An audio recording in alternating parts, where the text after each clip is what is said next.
अस्सलाम वालेकुम। Shakeel Awan journalist official YouTube channel में मैं आपको खुशामदीद कहता हूँ। आज मुल्की सियासत अगरचे बहुत गर्म है, नई खबरें हैं, लेकिन मैंने हर खबर को पस पुश डाला। क्यों?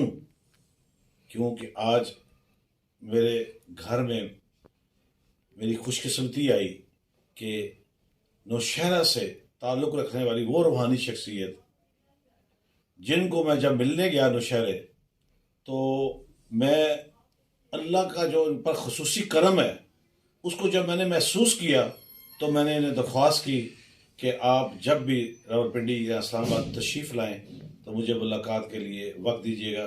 तो मैं मशकूर हूँ कि ऐसी रूहानी शख्सियत जो इंसानियत की खिदमत को अव्वल समझती हैं, बाकी हर चीज़ों से, वो रावलपिंडी इस्लामाबाद जब तशरीफ़ लाएँ तो मेरी उनसे मुलाकात हुई। वो मेरे घर तशरीफ़ लाए, मेरी उनसे जो बातचीत हुई, मैं उसमें तो नहीं जाना चाहता क्यों कि वो इनकी और मेरी है, लेकिन मैंने इस मौके को गनीमत जाना कि मुझे देखने और सुनने वाले जो दुनिया भर में, पाकिस्तान भर में जितने लोग हैं, वो भी इससे मुस्तफ़ीद हो सकें। इसलिए मैंने इनसे दरख्वास्त की। कैमरे पे ये आना नहीं चाहते, इंटरव्यू ये देना नहीं चाहते, लेकिन जहाँ अल्लाह का मुझ पर बहुत सारे करम है तो मैं पहला शख्स हूँ जिनके सामने ये इन्होंने कहा कि ठीक है, मैं थोड़ी बहुत बात करने के लिए तैयार होऊंगा। तो मेरी मुराद, मेरे साथ जो मौजूद हैं जनाब सैयद शहरियार शाह बुखारी साहब, जिनका ताल्लुक़ नौशहरा से है। इनका बड़ा एक आस्थाना है जहाँ पे आपको सादगी मिलेगी। दुनिया की हर वो लोग जो सितम के ज़रिए हैं, किसी के सताए हुए हैं और कई प्रॉब्लम्स का शिकार हैं, वो वहाँ आपको मिलेंगे और वहाँ से वो शफा याब होकर जाते हैं। तो मैं शाह साहब को वेलकम करते हुए कहूँगा, अस्सलाम वालेकुम शाह साहब। वालेकुम सलाम। बहुत शुक्रिया, आपने मुझे वक्त दिया। मुझे, मेरे सुनने वाले और देखने वाले कई लोग जो है इस वक्त दुनिया में, आपको पता है कि जितनी शैतानियत है, कई लोग इसका शिकार हो जाते हैं। तो मेरी कोशिश होती है कि वो शख्स जिसको अल्लाह ने चुना हो और सही मानों में उसके पास इल्म हो और वो लोगों की दादरसी करना जानता हो और बगैर किसी लालच के, मैं उसकी हमेशा दरख्वास्त करता हूँ कि उसकी बात आम आदमी तक पहुँचे। तो मैंने जब आपके अंदर ये बातें देखी तो मैंने कहा कि मेरे देखने और सुनने वाले भी इससे मुस्तफ़ीद हो सकें। तो जिस तरह की आपने मुझे गुफ्तगू की, आप पहले प्ले बॉय थे, पहले आप क्रिकेट खेलते थे, जीन्स पहनते, जीन्स खराब भी पहनते हैं, अब आप कभी घूम रहे हैं, कभी आप वेलिंग कर रहे हैं, कभी आप घूमने गए हैं, कभी आप दुबई में शामें आपकी दिन, और ये अचानक पहले वाला शहरियार शाह बुखारी और आज का सैयद शहर शाह बुखारी साहब जो अब पीर तरीकत हो चुके हैं, तो ये कितनी तब्दीली है? तो ये कैसे आगाज हुआ इसका? पहले तो जी मुझे सिर्फ शहरियार कहते थे, शेरी कहते थे, निकनेम होता था। निकनेम मेरा शेरी था, सब ज़्यादा शेरी कहते थे। मैं दुबई में था तो मेरे जहन में ख्याल आया कि इल्म शायद ख़त्म हो गया। तो एक अंदर से एक आवाज़ आई कि वली क्या होता है। ये इब्तिदा थी और फिर आस्ता आस्ता रूहानियत के राज खुलते गए। और मेरे पीर साहब सैयद रिजवान शाह साहब का बहुत फजल व करम है। उनकी फैज़ से, उनके फजल से, उनके करम से हम इस रास्ते पे गामज़न हैं। अपनी तरफ से कोशिश कर रहे हैं उनकी खिदमत करने की, और टोटल खिदमत हमारी फ़ी सबिलिल्लाह है। किसी से कोई दुनियावी कोई फ़ायदा हासिल करने के लिए कोई किसी को एंटरटेन नहीं किया जाता। सेकेंडली, जो लोग परेशान हैं, जो जितने भी लोग टेंशन में हैं, शैतानी चीज़ों के हिसार में आते हैं, उसके सबसे बड़ा जो रीज़न है वो हुब्बे दुनिया है। दुनिया की मोहब्बत उनमें बेइंतहा है। और सेकेंडली जो चीज़ आती है, लोग ज़ुबान से तो मुसलमान होने का दावा करते हैं लेकिन एक्शन से नहीं करते। उनकी ज़िंदगियाँ बाअमल नहीं है। इल्म वाले तो बहुत हैं, हर किसी के पास इल्म है, इंटरनेट का ज़माना है, हर कोई गूगल कर लेता है। वो दिस एज ऑफ इंफॉर्मेशन है, दिस इज़ नॉट नॉलेज। तो जब तक आप अपने इल्म को अमल में नहीं दखल करेंगे, आप परेशान रहेंगे। सेकेंडली, जिनको रूहानी मसाइल हैं उनके लिए स्पेशली जो चीज़ें अल्लाह करीम ने कुरान शरीफ में फरमाई हैं, उनमें से दो चीज़ें जादू वाले लोगों के लिए जो है सूरह कुरैश और सूरह अलम नशरा जो है, ये आपकी जादू के लिए यूज़ होती हैं, और जो हुज़ूर सल्लल्लाहु अलैहि वसल्लम ने फरमाई हुई हैं सूरह फलक और सूरह नास, ये आप जादू के लिए रिसाइट करें, 11-11 दफ़ा रिसाइट करें। लेकिन जब भी आप रिसाइट करें इसको, तो आप स्टार्टिंग में बिस्मिल्लाह रहमान रहीम पढ़ें और एंड में या हय्यु या क़य्यूम पढ़ें, और किसी पानी पे दम करके पिएँ, इंशाल्लाह अफाका होगा। और बेसिकली किसी भी अमल के लिए, किसी भी प्रोसेस के लिए आपका यकीन होना लाजम है। जितने यकीन से करेंगे आपका काम उसी स्पीड से होगा। मैं तो समझता हूँ कि आपने इस सारे मामले को एक जुमले में जो बता दिया, ये बहुत कम लोग होते हैं कि अपनी चीज़ जो है वो डिलीवर करते हैं।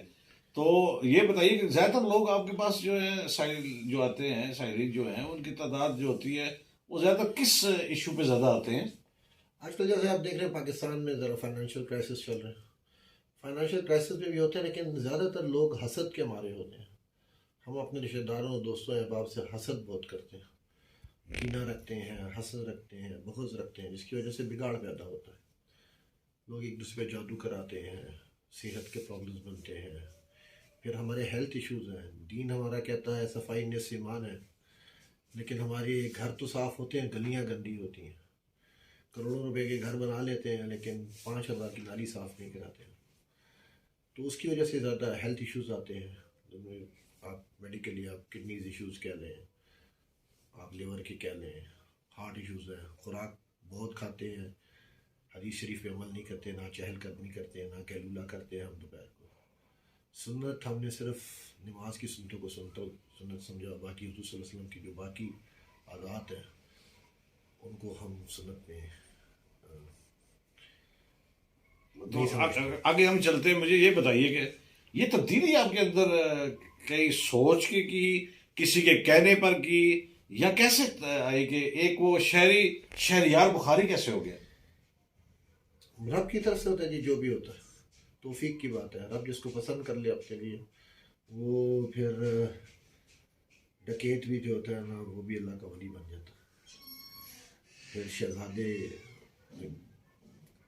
जो होते हैं वो भी सब कुछ छोड़ छाड़ के, 40 रास्तों के शहजादे भी जो है वो अल्लाह करीम के रास्ते पे चल रहे हैं। बेसिकली फ़ज़ल होता है, लेकिन फ़ज़ल से पहले कुछ चीज़ें होती हैं जो आपकी ज़िंदगी, कुछ असूल होते हैं, क्योंकि इस्लाम के असूल हैं। उनमें कुछ चीज़ें शायद थी, अल्लाह को शायद पसंद थी। एक तो वक्त की पाबंदी थी, और दूसरी वादा खिलाफ़ी मैंने कभी नहीं की। माशाल्लाह। सैयद शहरयार शाह बुखारी साहब जो हैं, वो जिन्नात के ज़रिए भी अपना जो काट है, जादू टूटने का ख़ात्मा है, या जो भी दुनिया में जो राइज मसाइल हैं उनके हाल के लिए करते हैं, जिनके मैं ऐनी शाहिद भी हूँ। मेरे सामने भी ऐसे मामला हुए हैं, मैंने खुद देखे भी हैं। तो मैं आपको ये कहूँगा, जो भी मुझे देखने और सुनने वाले हैं, कि किसी गलत बंदे के हथे चढ़ के आप अपने मसाइल को, मज़ीद मसाइल दर ना कीजिए, और ना ही अपना पैसा ज़ाया कीजिए, ना वक्त ज़ाया कीजिए। अल्लाह के इस तरह के वली जो हैं वो इस दुनिया में पाए जाते हैं, बिलखुसूस हमारे मुल्क में बहुत ज़्यादा हैं, लेकिन इनको ढूंढना हमारा काम है। जहाँ मैं जो नौशहरा भी विज़िट किया, आज ये रावलपिंडी भी आए, तो मैं जहाँ इन तक पहुँचा हूँ, तो इतना डाउन टू अर्थ और अल्लाह पर यकीन कामिल करने वाले जो शख्स हैं, वो खुद नहीं कहते कि मैं ये करता हूँ, वो कहते हैं कि अल्लाह हमसे कराता है। तो इस तरह के जो हमारे पास अल्लाह के वली मौजूद हैं, अल्लाह इनकी उम्र दराज करे, इनको अल्लाह ताला ने जो अता किया हुआ है उसमें मज़ीद इजाफ़ा अता फरमाए। हमारी ये दुआएं, मैं आपका बहुत शुक्रिया अदा करता हूँ। एक चीज़ ऐड करना चाहूँगा, जहाँ तक मैसेज देना चाहूँगा। हम लोग सारे लोग जानना चाहते हैं दीन क्या है, दीन क्या है। जो काम मैं अपने साथ नहीं होने देना चाहता वो दीन है। मैं नहीं चाहता कोई मुझे गाली दे, मैं किसी को गाली नहीं दूंगा, ये दीन है। मैं नहीं चाहता कोई मुझे मारे, मैं किसी को मारूंगा नहीं। मैं नहीं चाहता मुझसे कोई चोरी करे, मैं किसी से चोरी नहीं करूंगा। ये सिंपल बात है, दीन को समझने की सिंगल लाइन आंसर है कि जो काम मैं नहीं चाहता मेरे साथ हो, वो मैं दूसरे के साथ नहीं करूंगा। यही दीन है हमारा। माशाल्लाह माशाल्लाह। तो रूहानियत का जिस का मैं हवाला दे रहा हूँ, इस हवाले से क्या पैगाम देंगे? जिसमें जादू टूना हो जाए या मसाइल का शिकार हो, उसको शॉर्टकट में आप क्या कहेंगे? उसके लिए क्या रहबरी है? शॉर्टकट में सिंपल बात यह है कि अल्लाह करीम जो है वो पूरी कायनात का मालिक है, वो हर चीज़ पे कादिर है। हाँ, शैतान हमारे ईमान को भी डगमगाता है, हमारे दिल में वसवसे भी डालता है, लेकिन इन द एंड आप जहाँ मर्जी चले जाएं, आपको शिफा जो है अल्लाह करीम के कलाम से मिलेगी। सेकेंडली, कुछ जादूगर हज़रात कहते हैं काले को काला काटता है, तो ये शिर्क के बराबर आती है कि अल्लाह करीम इस कायनात का मालिक है और एक छोटी सी मखलूक जो दुनिया की कोई मखलूक है जिसने कोई काला जादू किया हुआ है, ज़ाहिर बात है कि मखलूक होगी, जिन्नात में से होगी, तो उसकी क्या हैसियत है अल्लाह करीम रहमान के सामने। तो आप अपनी अल्लाह पे यकीन रखें। कोई भी कलाम पढ़ते हैं, सबसे बेस्ट कलाम, सबसे इजी, कोई नहीं पढ़ा हुआ, जिसने कुरान नहीं पढ़ा, क्योंकि पाकिस्तान में काफ़ी ज़्यादा इलिटरेसी है, एजुकेशन का फुकदान है, तो वो या हय्यु या क़य्यूम पढ़े। इससे ताकतवर जिक्र मैंने आज तक नहीं देखा। माशाल्लाह माशाल्लाह कि हमारी खुशकिस्मती कि हमें उन्होंने एक विर्द दिया जो सबके लिए है, या हय्यु या क़य्यूम का। इसका दामन ना छोड़िएगा। मैं चलते चलते एक बात बताता चलूँ कि मैंने जो वहाँ पे भी नौशहरा में भी देखा और या मेरे पास इस्लामाबाद में जब ये तशरीफ़ लाए, ख़ास तौर पर ख़वातीन का जो मसाइल होते हैं वो अक्सर ज़्यादातर होती ही ख़वातीन है। तो मैंने देखा कि शाह साहब उनकी तरफ पलट के भी नहीं देखते, सिर्फ इशारा कर देते हैं कि आप उधर बैठ जाएं दूर होके, और वो उनको किसी भी मामले तक में अगर उन्होंने दम भी कर रहे हैं तो वो दूर से बैठे हुए करेंगे। ये ऐन दीन की तबलीग जो है वो शरअ की पाबंदी, ये बात सबके समझने के लिए है। अल्लाह करे कि मेरा पैगाम जो मैं शाह साहब के ज़रिए सब जो दोस्तों को पहुँचाना चाहता हूँ वो पहुँच चुका हो। अल्लाह आपका हामी व नासिर हो। हमेशा की तरह चलते चलते मैं ये कहूँगा कि जहाँ आप अपना और अपने प्यारों का ख्याल रखते हैं, इर्द गिर्द मौजूद मुस्तकीन का भी ख्याल रखिए। इससे बढ़कर कोई इबादत भी नहीं। बात अच्छी लगे, बात समझ आए तो मेरे चैनल को सब्सक्राइब कीजिएगा, लाइक कीजिएगा, कमेंट्स कीजिएगा, मुझे इंतज़ार रहेगा। कल इंशाल्लाह नई खबरों और नई बात के साथ फिर हाजिर होगी। इजाज़त दीजिए। अल्लाह हाफिज़।